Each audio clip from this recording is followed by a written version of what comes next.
দেখেন তো কত বড় মানুষ কত বড় পিঠা খাচ্ছে। হ্যালো বন্ধুরা, আসসালামু আলাইকুম। সবাই কেমন আছো? মুত্তাকিনাস মিনি কিচেনে সবাইকে স্বাগতম। আবারও একটি আমি নতুন ভিডিও নিয়ে এসেছি। সেটা হচ্ছে যে আজকে আমি তেল পিঠা বানাবো। তো তেল পিঠা বানানোর জন্য আমি এখানে ব্যাটারটা মেখে নিয়েছি আগে থেকেই।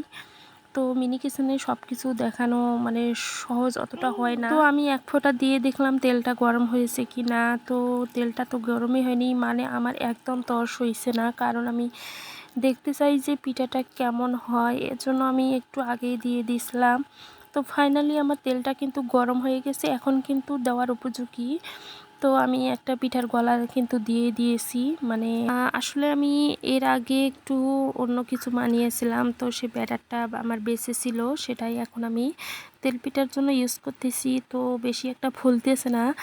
হ্যাঁ, পরবর্তী ভিডিওতে আমি অবশ্যই ফোলানো পিঠার ভিডিও নিয়ে আসব।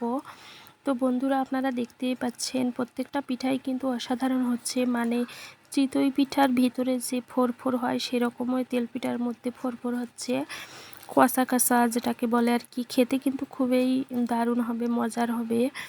তো আমার রান্নাঘরটার অবস্থা দেখুন, সব কিছু এলোমেলো হয়ে গেছে, কারণ আমি অনেক কিছু এখানে রান্না করেছি একটু আগে। তো শেষমেশ আমি এই তেলপিঠার আয়োজনটা করলাম। আসলে বন্ধুরা, মিনি কিচেনে কাজ করতে এসে আমার যা প্যারাটা হচ্ছে না, আমি আপনাদেরকে বলে বোঝাতে পারবো না। প্রত্যেকটা কাজ আমার এত তীক্ষ্ণভাবে করতে হয়। একটু যদি এদিক ওদিক হয়, তাহলে প্রত্যেকটা জিনিস কিন্তু এলোমেলো হয়ে যায়। আমি যখন ঘরে চালা নাড়তে যাই, তখন ফুল পড়ে যায়, ফুল নাড়তে যাই চালা পড়ে যায়।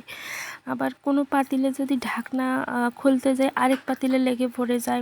এমন একটা অবস্থা মিনি কিচেনে। এত ছোটো ছোটো জিনিস, যে প্রত্যেকটা জিনিস নাড়তে কিন্তু অনেক কষ্ট হয়। তো ফাইনালি বন্ধুরা, আমার অনেকগুলো কিন্তু পিঠা ভাজা হয়ে যাচ্ছে, আপনাদের সঙ্গে শুধু বকবক করে যাচ্ছি। এদিকে আমার পিঠাগুলো কিন্তু হয়ে যাচ্ছে।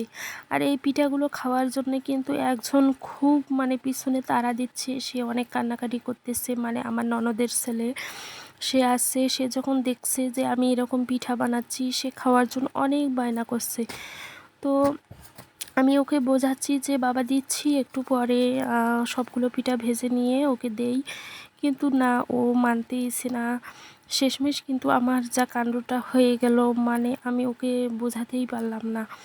তো বন্ধুরা, মিনি কিচেনে কাজ করতে কার কার ভালো লাগে অবশ্যই জানাবা কিন্তু। আর আমার ভিডিওগুলো তোমাদের কাছে কেমন লাগে আমাকে কিন্তু কমেন্ট করে তোমরা বলে দিবা। আমি পরবর্তী ভালো ভিডিও নিয়ে আসব। তো ফাইনালি আমার ভাগনা আর মানতেইছে না, ওকে দিয়ে দিলাম, ও এখন খাবে। তো কেমন হয়েছে? টাটা।